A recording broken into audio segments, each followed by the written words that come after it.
Hi guys, this is Deepika. Welcome back to my channel. दोस्तों, आज मैं जो कहानी सुनाने जा रही हूँ, ये कहानी एक ऐसे लड़के की है जिसने जीवन के कई संघर्षों के बीच आईएएस अधिकारी की तैयारी की और इसी बीच उसे एक गरीब लड़की से प्यार हो जाता है। इस कहानी में हम यह भी देखेंगे कि उस लड़के ने कैसे इन संघर्षों के बीच अपनी मंजिल और अपने प्यार को पाया।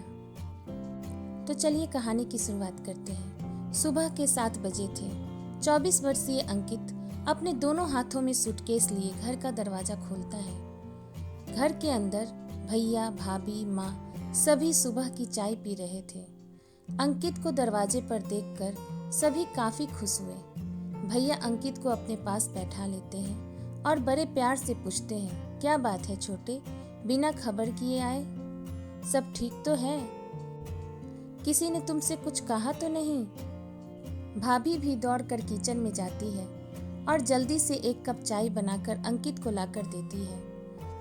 अंकित चाय के कप को अपने हाथ में उठा लेता है और अपना सर नीचे झुकाकर धीमी आवाज में बोलता है, भैया मैंने नौकरी छोड़ दी है। क्या? क्यों भला? तुमने नौकरी क्यों छोड़ दी? कोई बात हुई है क्या? अगर कोई बात है तो हमें बताओ। ऐसे कोई नौकरी छोड़ता है क्या?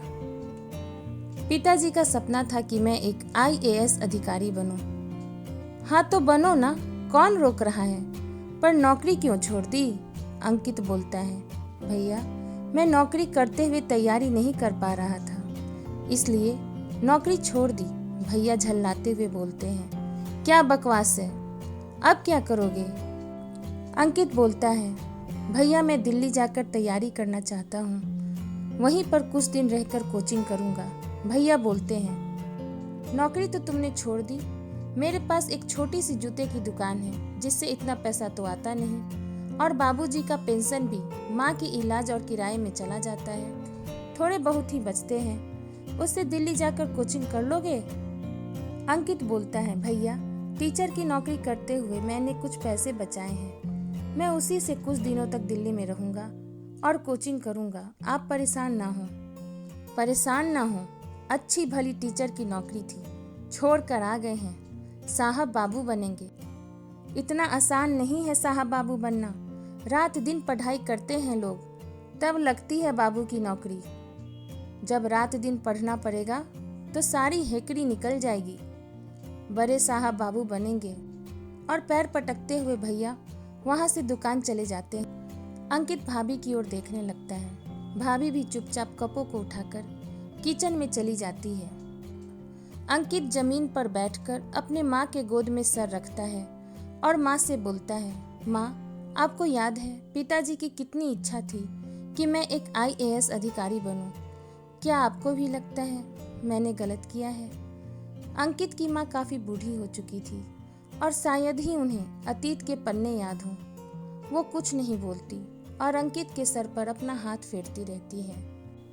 अंकित 2 साल के लिए दिल्ली चला जाता है और वहीं रहकर कोचिंग करता है और यूपीएससी की तैयारी करता है। देखते ही देखते 2 साल बीत जाते हैं। अंकित अपने घर वापस आ जाता है। बड़े भाई फिर से समझाने की कोशिश करते हैं, अंकित वापस चले जाओ, नौकरी छोड़कर घर पर बैठना क्या तुम्हें शोभा देता है?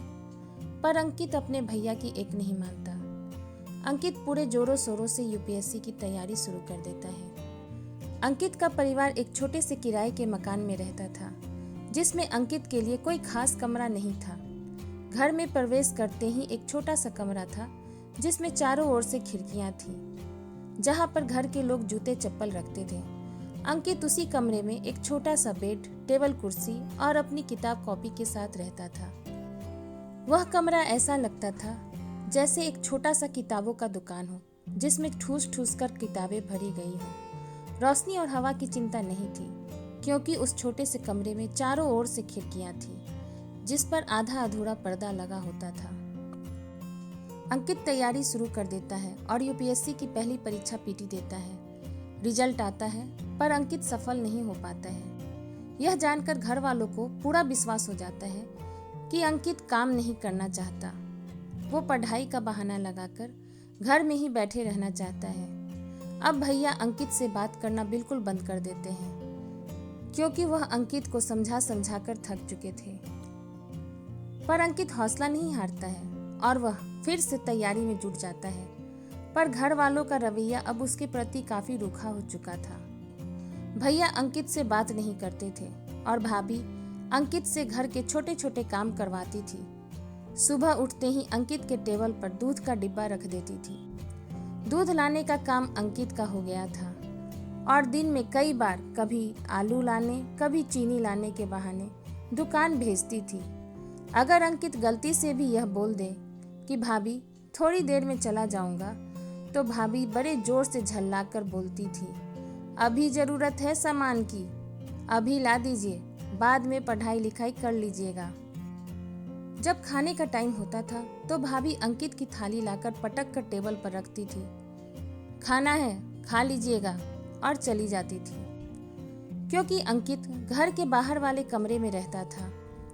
कमरे की दुहारी पर एक कुत्ता अपना सर अंकित के कमरे की तरफ करके लेटा रहता था। अंकित अपनी थाली के 4 रोटियों में से एक रोटी उस कुत्ते की तरफ फेंक देता था। जब कुत्ता रोटी खा रहा होता था तो अंकित सोचता था कि इस कुत्ते और मुझ में कोई फर्क नहीं, इसे भी खाना फेंक कर मिलता है और मुझे भी, और खुद पर व्यंग रूप से हंसते हुए वह भी रोटी खाने लगता था। अंकित दूसरी बार यूपीएससी की पहली परीक्षा पीटी देता है, पर इस बार भी अंकित सफल नहीं हो पाता है। यह असफलता अंकित को हिलाकर रख देती है और सोचने पर मजबूर कर देती है कि क्या उसने नौकरी छोड़कर गलत किया, क्या उसे वापस नौकरी पर चले जाना चाहिए। उसे समझ में नहीं आ रहा था कि वो क्या करे और गहरी उदासी छा गई थी। अंकित अपने बेड पर बदहवास रूप से लेट जाता है और अपनी आंखें बंद करके सोचने लगता है कि वापस नौकरी कर लूं या फिर यूपीएससी की तैयारी करूं, और अंकित को कुछ समझ में नहीं आ रहा था। कुछ देर ऐसे ही लेटे रहने के बाद अंकित को घुटन सी महसूस होती है।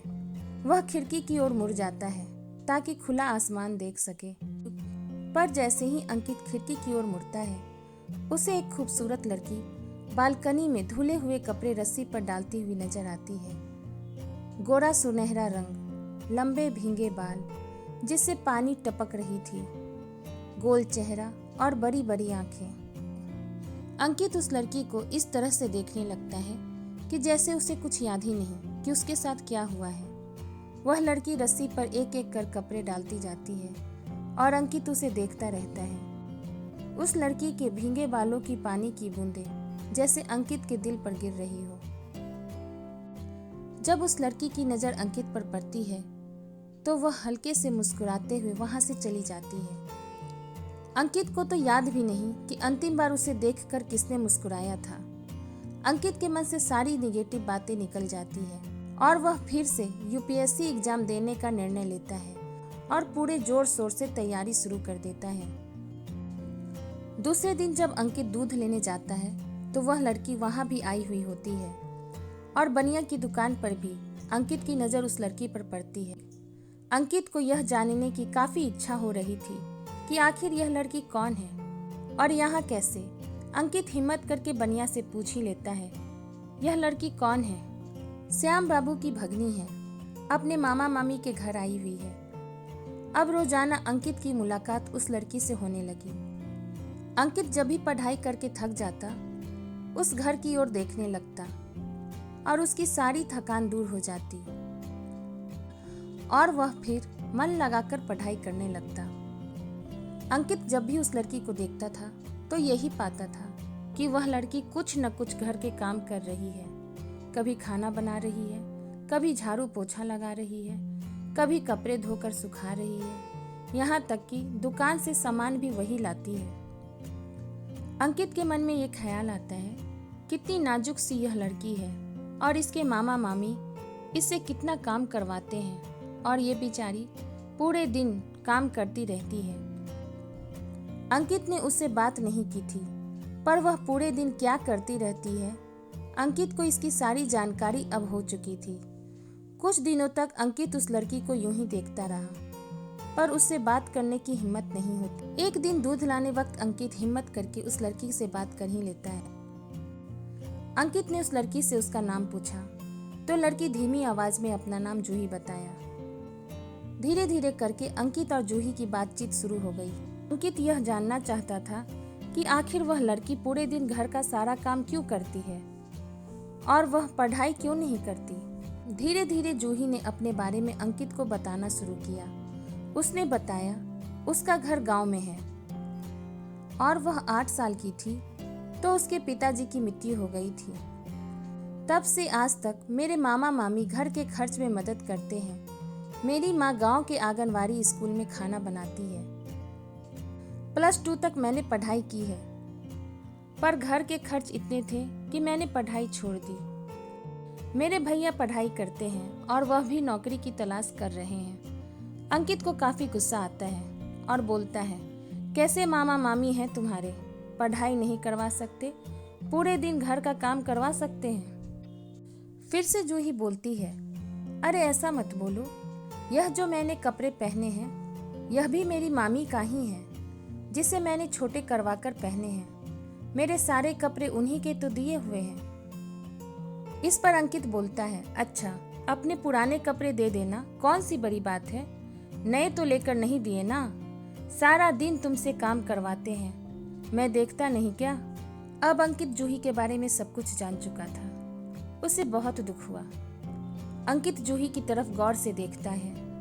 जूही को अपनी जिंदगी से कोई शिकायत नहीं थी, जबकि उसकी पढ़ाई छूट गई थी। उसके मामा मामी उससे इतना काम करवाते थे कि नाजुक सी दिखने वाली ये लड़की कैसे करती होगी सारा दिन पूरा काम। अंकित ये देखता था कि जूही हमेशा मुस्कुराती रहती थी, उसे किसी बात का दुख नहीं था। जूही का खूबसूरत चेहरा जो अंकित को देखकर हमेशा मुस्कुरा देता था, अंकित को अंदर से पॉजिटिव बना रहा था।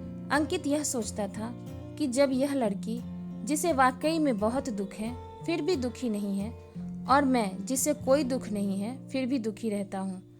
दरअसल अंकित जिस दौर से गुजर रहा था, उसे सपोर्ट करने वाला कोई चाहिए था, जो उस लड़की से मिला। अंकित पूरे मन लगाकर पढ़ाई करने लगा, और जब पढ़ाई करते करते थक जाता तो खिड़की से उस लड़की को एक नज़र देख लेता, उसकी सारी थकान दूर हो जाती थी। समय बीता और अंकित फिर से यूपीएससी पीटी का एग्जाम देता है और कड़ी मेहनत करता है। कुछ दिनों के बाद रिजल्ट आ जाता है और इस बार अंकित पास हो जाता है। पर अंकित अपनी खुशी किसे बताए, क्योंकि उससे कोई बात नहीं करता था। अंकित दूध लाने के समय उस लड़की को बताया कि मैं एक परीक्षा पास कर गया हूँ और 2 परीक्षाएं मुझे अभी भी देनी हैं। जूही काफी खुश होती है और अपने उसी मुस्कुराते हुए अंदाज में बोलती है, जरूर पास कर जाओगे। अंकित कठिन परिश्रम करता है और मुख्य परीक्षा भी पास कर लेता है और फिर से जूही को बताता है कि उसने दूसरी परीक्षा भी पास कर ली, अब मुझे एक और परीक्षा देना है। अंकित ये सारी बातें जूही को बताता था, पर वह यह नहीं बता पाया कि वह उसे चाहता है। अंकित यूपीएससी का इंटरव्यू देता है और बेसब्री से रिजल्ट का इंतजार कर रहा था। साथ ही उसे काफी घबराहट भी थी कि पता नहीं इस बार क्या होगा। कुछ दिनों के बाद यूपीएससी का फाइनल रिजल्ट आ जाता है, जिसमें अंकित पूर्ण रूप से सफल होता है। इसका मतलब है कि अंकित का चुनाव आईएएस अधिकारी के लिए हो चुका था। पर अंकित को यह पता चले कि वह सफल हो चुका है, उससे पहले ही मोहल्ले वाले को पता चल गया। अंकित के पुराने दोस्त अंकित से मिलने आने लगे। धीरे धीरे भीड़ बढ़ने लगी। बड़े भाई भी ढोल वाले को लेकर घर पहुंचे। जमकर ढोल बजाई गई। भैया दौड़कर अंकित को सीने से लगा लेते हैं और पीठ थपथपाते हुए शाबाशी देते हैं। घर में कई तरह के पकवान बनाए जाते हैं और अंकित को भाभी बड़े प्यार से पूछ पूछ कर पकवान परोसती है। वो कुत्ता आज भी अंकित के दरवाजे पर अपना सर रखकर लेटा हुआ था और अपनी रोटी का इंतजार कर रहा था। अंकित उस कुत्ते को देखता है और अपनी पूरी थाली उस कुत्ते के पास रख देता है। कुत्ता भी खाना खाने से पहले एक बार अंकित को देखता है। शायद वह भी सोच रहा होगा, आज रोटी फेंक कर मिलने की जगह पकवानों की थाली मिली है, और कुत्ता खाना खाने लगता है। अंकित यह देखकर अपनी व्यंग्यात्मक हंसी रोक नहीं पाता है और मुस्कुराने लगता है। तभी उसकी भाभी आती है। अरे ये क्या, सारा खाना इस कुत्ते को खिला दिया, रुको, मैं दूसरा खाना लेकर आती हूँ। देवर जी, ठीक से खाना, बड़े प्यार से आपके लिए बनाई हूँ। अंकित को अपने पुराने दिन याद आते हैं और उसके होठों पर मुस्कान आती है, पर उसकी आंखें आंसू से भर जाती है। अंकित ने आज अपने पिता का सपना पूरा कर दिया था। अंकित बेसब्री से सुबह का इंतजार कर रहा था। वो जूही को बताना चाहता था। सुबह होती है, पर आज दूध का डिब्बा टेबल पर नहीं था। अंकित आवाज देता है, भाभी, दूध का डिब्बा दे दो, दूध ला दूं। तभी अंदर से भैया और भाभी दोनों निकलते हैं। भैया बोलते हैं, आज से अंकित बाहर नहीं जाएगा। दूध और सामान तुम्हारी भाभी ही ले आएगी। और भाभी दूध का डिब्बा लेकर चली जाती है। अब अंकित को घर से बाहर निकलने नहीं दिया जा रहा था और उसके घर पर इतनी भीड़ होती थी कि जैसे कोई शादी समारोह हो। अंकित जूही से मिल नहीं पाता है। समय बीतता है और अंकित ट्रेनिंग पर चला जाता है। उसे वहां बड़ी बेचैनी सी होती है। उसे हर वक्त जूही का वही चेहरा याद आता है जब उसने जूही को पहली बार देखा था। ऐसा नहीं था कि वहां पर कोई और लड़की नहीं थी। काफी पढ़ी लिखी समझदार लड़कियां भी थी ट्रेनिंग पर अंकित जूही को भुला नहीं पाता है। अब अंकित की ट्रेनिंग खत्म हो गई थी और ज्वाइनिंग भी कर लिया था। अंकित जूही की यादों से बाहर नहीं निकल पाता है। उसकी बेचैनी धीरे धीरे बढ़ती जाती है। वह जूही से मिलना चाहता था। उसे अपनी दिल की बात बताना चाहता था कि वह जूही से कितना प्यार करता है और जूही उसके लिए कितना मायने रखती है। उसे इस बात का बेहद अफसोस था कि जूही को कुछ बता नहीं पाया। अंकित सोचता है, बताऊं भी तो कैसे, कोई मुझे अकेला छोड़ता ही नहीं और नहीं बाहर जाने देता है। जैसे तैसे कुछ महीने बीत जाते हैं। अब बहुत हो गया, मुझे जूही से मिलना है। अंकित को किसी भी हाल में जूही से मिलना था, उसे बताना था। बिना घर में खबर किए कि वह आ रहा है, घर की ओर निकल जाता है। एक गाड़ी, एक ड्राइवर और एक गार्ड के साथ। अंकित का मोहल्ला आ जाता है। अंकित ड्राइवर को उसी रास्ते से चलने के लिए बोलता है जहां पर जूही के मामा का घर था। अंकित बड़े प्यार से जूही के घर की तरफ देखता है, पर उसका घर सजा हुआ क्यों है? कोई पार्टी समारोह है क्या? वह गाड़ी को रुकवाता है और अपने गार्ड को उसी बनिया के दुकान पे भेजता है और पूछवाता है कि इस घर में क्या हो रहा है। कुछ देर में गार्ड वापस आता है और बोलता है, जी, इस घर में एक लड़की है जूही, उसकी शादी होने वाली है, इसलिए घर को सजाया गया है। अंकित को यह सुनकर उसके पैरों के तले से जमीन खिसक गई। उसे ऐसा लगा जैसे कोई पहाड़ उसके सीने पर टूट गया है। गाड़ी उसके घर के आगे रुक जाती है। अंकित ड्राइवर और गार्ड को उसी गाड़ी में रहने का आदेश देता है और घर की चाबी से घर का दरवाजा खोलता है और उसी छोटी सी पलंग पर सर रखकर जोर जोर से रोने लगता है। कुछ देर में अंकित की माँ और भाभी अंकित के आने की खबर सुनकर घर आते हैं। अंकित की माँ और भाभी दोनों ही जूही के घर में थीं। शादी से पहले होने वाली रस्मों में मोहल्ले की औरतों को बुलाया जाता है। वे दोनों उसी में गई हुई थीं। उन्हें जब पता चला कि अंकित आया है, वह दोनों भागी भागी घर आती हैं और जैसे ही घर में दोनों आती हैं, अंकित को जोर जोर से रोता हुआ पाती हैं। अंकित को रोता हुआ देख उसकी माँ भी उसके पास जाकर जोर जोर से रोने लगती है। उसकी भाभी वहीं पर खड़ी होकर रोने लगती है। कुछ देर में भैया भी अंकित की आने की बात सुनकर घर आते हैं। पर यह क्या, घर में सभी लोग रो क्यों रहे हैं? भैया भाभी के पास खड़े होकर भाभी से पूछते हैं, सब रो क्यों रहे हैं? कुछ हुआ है क्या? भाभी बोली, मुझे पता नहीं, सब रो रहे हैं तो मैं भी रो रही हूँ। बड़े भाई माँ के पास जाते हैं और माँ से पूछते हैं, क्या हुआ माँ? माँ भी यही जवाब देती है, पता नहीं, अंकित रो रहा था, मुझे भी रोना आ गया। अरे रोना तो मुझे भी आ रहा है तुम सबको देखकर, पर हुआ क्या ये तो बताओ। भैया ने अंकित से पूछा, क्या बात है, तुम इस तरह से जोर जोर से क्यों रो रहे हो? तब अंकित रोते हुए भैया को सारी बात बता दी। भैया हंसते हुए बोले, तो ये बात है, तुम लोग ऐसे रो रहे हो कि मुझे लगा परिवार में कोई मर गया है। भैया ने भाभी को कहा, चलो मेरे साथ। भैया जूही के मामा मामी से जूही का रिश्ता मांग लेते हैं। जूही के मामा मामी इस रिश्ते से इनकार नहीं कर पाए। एक गरीब लड़की के लिए IAS लड़के का रिश्ता है, इससे बड़ी बात क्या हो सकती। अंकित और जूही की शादी बड़े धूमधाम से हो जाती है। दोस्तों, अंत में मैं यही कहूँगी, प्यार जीवन की वो सच्चाई है जिसे पाकर इंसान बड़ी से बड़ी बाधाओं को पार कर सकता है। दोस्तों, कहानी कैसी लगी कमेंट्स में ज़रूर बताइएगा। जल्दी ही मिलते हैं नई वीडियो में नई स्टोरी के साथ।